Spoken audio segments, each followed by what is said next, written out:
வழிபாட்டிலேயே மிக சிறந்த வழிபாடு பார்த்திங்கன்னா அது முருகன் வழிபாடு தான். முருகன் வழிபாடு ஒரு மனிதனுடைய வாழ்வை வந்து திசை திருப்பக்கூடிய ஒரு வல்லமை கிடைச்சது. அதாவது நீங்கள் ஏழ்மையில் இருந்தாலும் ஒரு நல்ல நிலையை அடைவதற்கு முருகப்பெருமானுடைய அருளாசி வேண்டும். வெற்றிகளை குவிப்பதற்கும் முருகப்பெருமானுடைய அருளாசி வேண்டும். முருகப்பெருமானை வணங்கினா வந்து சோதனைகள் நிறைய வரும், ஆனால் வெற்றிகள் கண்டிப்பாக கிடைக்கும். அதுதான் முருகப்பெருமானுடைய வழிபாடு. முருகன் வந்து படியேறி நீங்கள் வந்தீங்கன்னா அவர் 2 படி கீழே இறங்கி வந்து உங்களை அழைச்சிட்டு கை பிடிச்சிட்டு அழைச்சிட்டு போவார். அதான் முருகனுடைய மிக சிறந்த ஒரு பண்பு.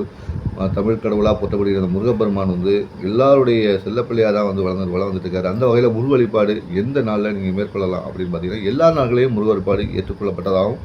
ஆனால் இப்போ தற்போது வரக்கூடிய கந்தசஷ்டி நாட்களில் வந்து விரதம் இருந்து கோவிலில் சென்று வணங்குவது வந்து மிகப்பெரிய ஒரு சால சிறந்ததாக வந்து பார்க்கப்படுது. ஏன்னா கந்தசஷ்டி நாட்களில் தான் வந்து முருகப்பெருமான் வந்து ரொம்ப உக்கிரமாக இருந்த காலகட்டம் அது. அசுரனை அழிக்கிறதுக்கு ஒரு மற்ற முயற்சிகளுக்கு பக்கபலமாக பக்தர்கள் இருந்த நேரம்.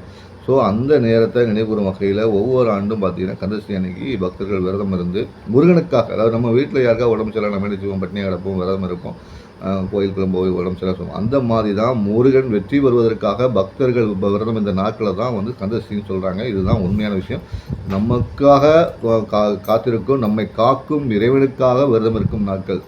அதாவது புரியுதா உங்களுக்கு? குடும்பத்தில் ஒருத்தர் உழைக்கிறாரு போகிறாருன்னா அவர் உடம்பு சரியில்லைனா நம்ம என்ன பண்ணுவோம், சில விஷயங்கள் வந்து பண்ணுவோம். உடம்பு சாப்பிட மாட்டோம், வைக்க மாட்டோம், எந்த வேலையும் பார்க்க மாட்டோம்.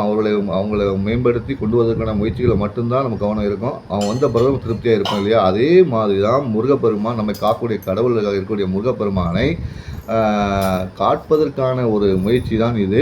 அந்த வகையில் வந்து பார்த்திங்கன்னா முருகப்பெருமானுக்காக நம்ம விரதம் இருந்து வழிபட இந்த கந்தசஷ்டி வாழ்க்கையில் ஏற்றத்தை நமக்கு தரும். அந்த வகையில் முருகனின் அருளையும் நமக்கு அள்ளி தரும் என்பதில் மிக கிடையாது.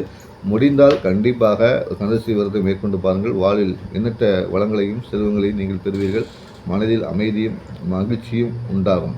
தொடர்ந்து என்மன உலகத்தான தென்காசிக்காரன் இணைந்திருங்கள். எங்கள் இதயத்துடன் எப்போதும் கலந்திருங்கள். மகிழ்ச்சி.